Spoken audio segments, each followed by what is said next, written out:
Episode 115 और 116 वेद की तीखी जुबान। अब तक हमने पढ़ा कि शूटिंग सेट पर आकर वेद ने इवा को सरप्राइज दिया था। वही इवा और वेद को साथ में खुश देखकर नेहा को बिल्कुल अच्छा नहीं लगा। वो एक डेविल मुस्कान के साथ इवा की तरह बढ़ी। अब आगे नेहा ने जानबूझकर थोड़ी ऊंची आवाज में इवा से कहा, इवा तुम सच में बहुत लकी हो, तुम्हारा बॉयफ्रेंड तुम्हें सपोर्ट करने के लिए इस ड्रामे में एक्टिंग करने के लिए भी तैयार हो गया। मुझे नहीं लगा था कि सिन्हा खानदान के थर्ड प्रिंस अपनी गर्लफ्रेंड के लिए इतना कुछ कर सकता है। क्या सिन्हा खानदान को इससे कोई प्रॉब्लम नहीं है? वही उसकी बात सुन हर कोई बस इवा और वेद को ही देखने लगा। किसी को भी नहीं लगा था कि इवा और वेद आपस में गर्लफ्रेंड बॉयफ्रेंड होंगे। जब उन्होंने सुना कि ये वेद सिन्हा है, सिन्हा खानदान का थर्ड प्रिंस, तो सब वेद को ही देखने लगे। उन्होंने सुना था कि वेद आगे चलकर सिंह खानदान के होटल्स का बिजनेस संभालने वाला है, लेकिन किसने सोचा था कि वो यहाँ उनके ड्रामा में एक्ट करेगा। वेद ने जब नेहा को फिर ने अपनी जबान चलाते देखा तो वो अपनी तीखी आवाज में नेहा से बोला, क्या तुम्हें नहीं लगता तुम्हें इस तरह दूसरों की जिंदगी में दखल देने से पहले खुद की प्रॉब्लम के बारे में सोचना चाहिए? मैंने सुना कि तुम्हें डिजाइनर एम्स की तरफ से कोर्ट का नोटिस मिला है।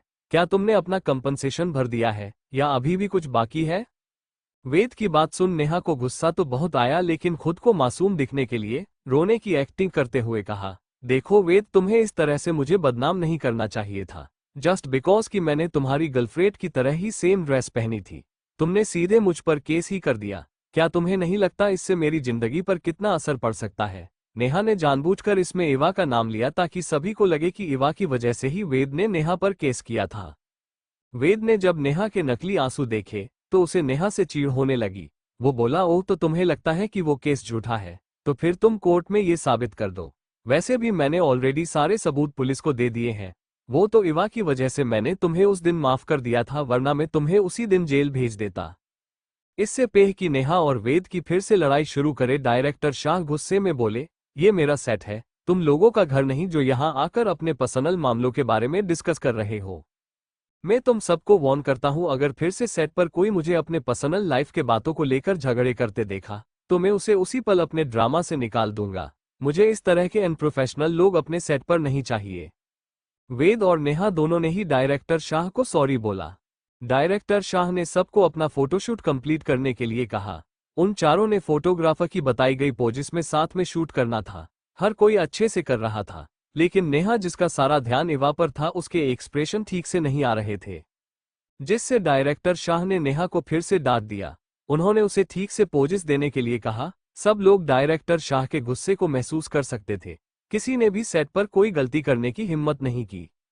शूट खत्म होने के बाद सबको और एक ड्रेस में फोटोशूट करना था, तो उसके लिए बीच में 2 घंटे का ब्रेक लिया गया था। नेहा तो गुस्से में तुरंत वहां से मेकअप रूम में चली गई। आज उसकी यहां पर काफी बेइज्जती हो गई थी। जब इवा ने देखा कि उनके आसपास कोई नहीं है तो उसने तुरंत वेद से पूछा कि वो यहाँ कैसे और वो एक्टिंग क्यों कर रहा है। वेद ने कहा, डॉल, वो जब मैं तुम्हारे ऑडिशन के फॉर्म लेने गया था तब मैंने सेकंड मेल लीड के ऑडिशन के बारे में सुना, तो मैंने सोचा कि तुम सेट पर बहुत अकेली हो जाओगी, तो क्यों ना मैं भी तुम्हारे साथ एक्टिंग करूं। तो मैंने भी इस रोल के लिए ऑडिशन दिया। वैसे इस ड्रामा में मेरे ज्यादा सीन नहीं है, तो मैं हर रोज तुम्हारे साथ नहीं रह सकता, लेकिन जब भी मेरे सीन होंगे या फिर मैं फ्री रहूंगा मैं सेट पर आ जाया करूंगा। भाई, इसकी कोई जरूरत नहीं है, आप कभी कभी मेरे साथ होंगे, यही मेरे लिए काफी है। फिर वो वेद को एक साइड हक करते हुए बोली, थैंक्स भाई, आप बेस्ट हो। ये बोलते वक्त इवा के होठों पर एक बड़ी सी मुस्कान थी। वेद बोला, डॉल, तुम्हें याद है जब वीर भाई और वंश भाई ट्रेनिंग के लिए चले थे तो तुम स्कूल जाने के लिए कितना डर रही थी? तुम तो स्कूल जाना भी नहीं चाहती थी। भाई, मैं कैसे भूल सकती हूँ, उस दिन अपने मेरा हाथ पकड़ा था और मुझे क्लास में लेकर गए थे। उस दिन के बाद आप हर रोज मेरा हाथ पकड़कर क्लास में लेकर जाते थे ताकि मुझे दूसरों से डर न लगे। उस वक्त आपने कहा था कि आप हमेशा इसी तरह मुझे स्कूल के बाद कॉलेज भी लेकर जाएंगे, और यहाँ तक कि जब मैं ऑफिस ज्वाइन करूंगी तब भी आप इसी तरह मेरे साथ होंगे। बिल्कुल, तो फिर मैं अपना वादा कैसे तोड़ सकता हूँ? माना कि मैं हमेशा तुम्हारे साथ एक्टिंग नहीं कर सकता, लेकिन मैं तुम्हारे फर्स्ट ड्रामा में तो तुम्हारा साथ दे ही सकता हूँ, वेद ने इवा ने कहा। वेद की बात सुन इवा काफी इमोशनल हो गई थी। वो वेद से बोली, भाई, आप दुनिया के सबसे अच्छे भाई हो, मैं सच में बहुत लकी हूँ। ये बोलते वक्त इवा की आंखें नम थी। वेद ने जब देखा कि इवा किसी भी वक्त रो सकती है तो वो उसे शांत कराते हुए बोला, डॉल प्लीज तुम अब रोना मत। अगर शिव भाई को पता चला कि मैंने उनकी बीवी को रुलाया तो मुझे बहुत मार पड़ेगी। मैंने अभी तो एक्टिंग करना स्टार्ट किया है, ये अच्छा नहीं होगा कि मेरा फेस खराब हो जाए। शिव का नाम सुन इवा के चेहरे पर एक मुस्कान आ गई। वो बोली, भाई शिव बहुत अच्छे हैं, वो आपको कुछ नहीं कहेंगे। वो दोनों इसी तरह हंसी खुशी बात कर रहे थे, लेकिन कोई था जो उन्हें ऐसे देख खुश नहीं थे। वो कोई और नहीं, डायरेक्टर शाह थे। जब उन्होंने पहली बार इवा की एक्टिंग देखी तो उन्हें वो काफी पसंद आ गई थी। उन्हें लगा कि इवा आगे चलकर बहुत बड़ी एक्टर बनेगी। लेकिन जब इवा ने शूटिंग के पहले दिन ही 5 दिनों को छुट्टी ली तो उन्हें ये बात पसंद नहीं आई। ऊपर से उसका और वेद का रिश्ता। भले ही वेद ने सबको बताया था कि इवा और वो बेस्ट फ्रेंड है, लेकिन डायरेक्टर शाह को उन दोनों का इस तरह से साथ रहना पसंद नहीं आया। इंडस्ट्री में बहुत सी लड़कियां अपने रिश्तों की वजह से अपना करियर बर्बाद कर लेती हैं और डायरेक्टर शाह नहीं चाहते थे कि इवा का भी हाल उन लड़कियों की तरह हो।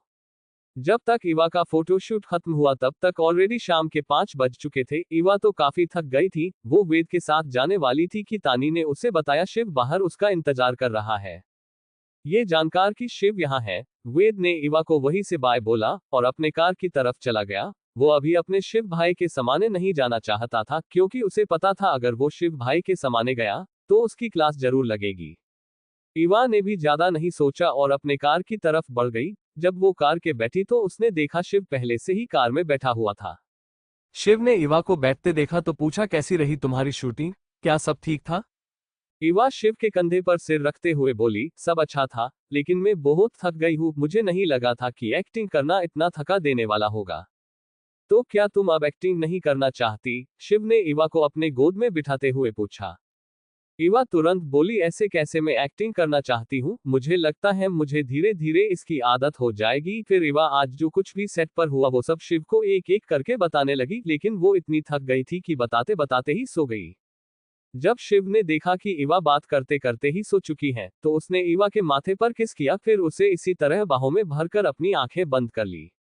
तो क्या लगता है आपको, क्या अपने इतनी बेइज्जती के बाद नेहा चुप बैठेगी? क्या नेहा इवा से अपना बदला ले पाएगी या फिर फंस जाएगी इवा की किसी चाल में? क्या होगा जब शिव को इवा के एक्टिंग के पीछे का सच पता चलेगा? क्या ये सच शिव और इवा के बीच की दूरियों को और बढ़ा देगा? क्या होगा इवा की जिंदगी में आगे? लाइक, कमेंट एंड शेयर करना मत भूले। एपिसोड 116, शिव का सरप्राइज। अब तक हमने पढ़ा कि आज इवा की शूटिंग का पहला दिन था। उसे पता चला कि नेहा और वेद भी इस ड्रामे के लिए एक्टिंग करने वाले हैं। आज उनका सिर्फ फोटोशूट था। जैसे ही फोटोशूट खत्म हुआ इवा को पता चला कि शिव उसे घर ले जाने आया है। वो शिव के साथ घर के लिए निकल गई। अब आगे, जब शिव की कार घर पहुंची तो एक गार्ड ने आकर तुरंत शिव के लिए दरवाजा खोल दिया। इवा अब भी शिव की गोद में ही सो रही थी, तो शिव ने इवा को अपने बाहों में उठाया और घर के अंदर ले गया। शिव इवा को लेकर सीधे कमरे में बने बाथरूम में चला गया। वहां जाकर शिव इवा से बोला, जान, अगर तुम अब भी नहीं उठी तो मुझे तुम्हें अपने हाथों से नहलाने में कोई प्रॉब्लम नहीं है, बल्कि मुझे तो बहुत खुशी होगी। शिव को पहले ही पता चल चुका था कि इवा जाग गई है और उसके सामने सोने का नाटक कर रही है। वही शिव की बात सुन इवा ने तुरंत अपनी आंखें खोली। वो शिव की बाहों से खुद को छुड़ाने की कोशिश करते हुए बोली, शिव, आपको कैसे पता मैं जाग गई? जान, तुम्हारी कोई भी हरकत मेरी नजर से नहीं छिप सकती, तो मेरे सामने इस तरह से नाटक करने की कोशिश मत किया करो। फिर शिव ने इवा को छेड़ते हुए कहा, वैसे क्या कहती हो, क्यों ना आज हम साथ में शॉवर ले? आज मेरा तुम्हारे साथ शॉवर लेने का मन कर रहा है। ये बोलते वक्त शिव के चेहरे पर हल्की मुस्कान थी। इवा ने जब शिव की बेशर्मी भरी बातों को सुना तो वो तुरंत शिव को बाथरूम के बाहर धक्का देते हुए बोली, किसे आपके साथ शॉवर लेना है? मुझे नहीं लेना, आप जाए बाहर। शिव ने जब इवा के शर्माते चेहरे को देखा तो उसकी मुस्कान गहरी हो गई। उसने इवा का हाथ पकड़ अपने पास खींचा और उसकी कमर को पकड़ खुद से चिपका लिया। शिव उसे छेड़ते हुए बोला, जान, इसमें प्रॉब्लम क्या है? क्या मैं अपनी ही बीवी के साथ नहा भी नहीं सकता? इवा के पास शिव के सवाल का कोई जवाब नहीं था। उसने अपना चेहरा नीचे कर लिया। शिव के इस तरह पास आने से उसकी सांसें तेज चलने लगी थी। शिव उसे और परेशान करते हुए बोला, वैसे जान, कहीं तुम्हें डर तो नहीं कि तुम खुद को कंट्रोल नहीं कर पाओगी? और फिर कुछ पल रुककर बोला, वैसे तुम्हें खुद को कंट्रोल करने की कोई जरूरत नहीं है। मैं तुम्हारा हे पति हूँ, तो तुम मेरे साथ जो चाहो कर सकती हो, मुझे कोई प्रॉब्लम नहीं है।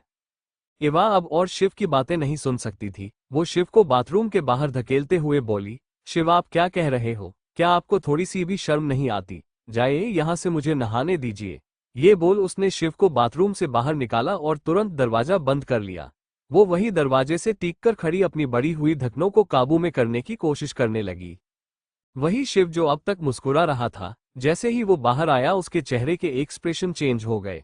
जहां वो अब तक मुस्कुरा रहा था, वही अब उसके चेहरे पर गुस्सा था। वो अपने हाथ को दीवार पर मारते हुए बोला, जान फिर से झूठ, तुम कब तक मुझसे सच छुपाना चाहती हो? मैं एक दिन उस वजह को जान ही जाऊंगा जो तुम्हें मेरे करीब आने से रोकती है। जब भी मैं तुम्हारे करीब आने की कोशिश करता हूँ, तो मुझे तुम्हारी आंखों में किसी चीज का डर नजर आता है। मैं उस डर की वजह जानकार ही रहूंगा। आखिर क्यों तुम मुझसे दूर भागती हो? बस एक बार मुझे पता चले। ये बोल शिव भी दूसरे बाथरूम में नहाने चला गया। इवा जब नहाकर बाहर आई तो उसे बेड पर एक ड्रेस रखा हुआ मिला। ये सोचकर कि शिव ने उसके लिए ड्रेस निकाला है, इवा ने भी उस ड्रेस को पहन लिया। शिव जब तैयार होकर कमरे में आया तो उसने इवा को ड्रेसिंग टेबल के सामने अपने बालों की पोनी बनाते हुए देखा। शिव इवा के पास गया और उसके हाथों से कंघी लेकर उसके बालों की पोनीटेल बनाने लगा। इवा बस आईने में शिव को देख रही थी। इवा को शिव इस वक्त बहुत हैंडसम लग रहा था। शिव ने जब इवा को इस तरह देखते देखा तो वो कंघी को नीचे रखते हुए बोला, जान इस तरह मत देखो, तुम्हें इस तरह देख मुझे खुद पर कंट्रोल करना मुश्किल होता है। शिव की बात पर इवा शर्मा गई। फिर बात बदलते हुए उसने शिव से पूछा, वैसे शिव हम कहीं बाहर जा रहे हैं क्या? हाँ, हम आज डिनर के लिए बाहर जा रहे हैं, शिव ने नॉर्मली जवाब दिया और इवा से थोड़ा दूर हुआ। उसके बाद शिव इवा को लेकर घर से बाहर आ गया। आज गाड़ी ड्राइवर चलाने वाला था, तो शिव ने इवा के लिए पीछे का दरवाजा खोला और खुद भी इवा के साथ अंदर बैठ गया। ड्राइवर ने तुरंत गाड़ी स्टार्ट को, उनके पीछे ही सिक्योरिटी की 2 कार थी। तकरीबन आधे घंटे बाद उसकी कार एक 7 स्टार रेस्टोरेंट के बाहर पहुंची। 2 गार्ड ने आकर शिव और इवा के साइड का दरवाजा खोला। शिव इवा को लेकर सीधे अपने प्राइवेट रूम की तरफ चला गया। जैसे ही वो दोनों रूम के अंदर गए, अपने सामने का नजारा देख इवा की आंखों में नमी आ गई। इवा ने देखा कि पूरा सिन्हा परिवार यहाँ था, यहाँ तक कि उसके वीर भाई जो आर्मी में थे और काफी दिनों से घर नहीं आए थे, वो भी आज यहाँ थे। पूरे कमरे को अच्छे से डेकोरेट किया गया था। जैसे ही इवा ने कमरे के अंदर पैर रखा, उसके ऊपर फूलों की पंखुड़ियां गिरने लगी। तभी शिव की आवाज उसके कानों में पड़ी, जो कह रहा था, जान कैसा लगा सरप्राइज? क्या तुम इससे खुश हो? इवा ने नहीं सोचा था कि शिव उसे इस तरह से सरप्राइज देगा। उसे कुछ बोला ही नहीं जा रहा था।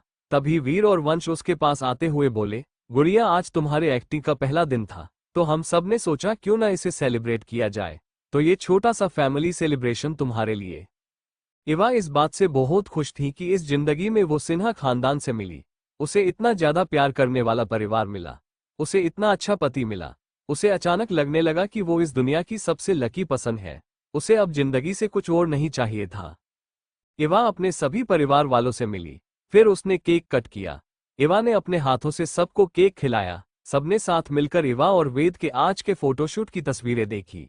वीर ने तो फैमिली की कुछ पुरानी तस्वीरें और वीडियो भी प्रोजेक्टर पर चलाई, जिससे सबकी पुरानी यादें ताज़ा हो गई। ऐसा बहुत कम होता था जब पूरा परिवार साथ में मिलकर मस्ती करता था।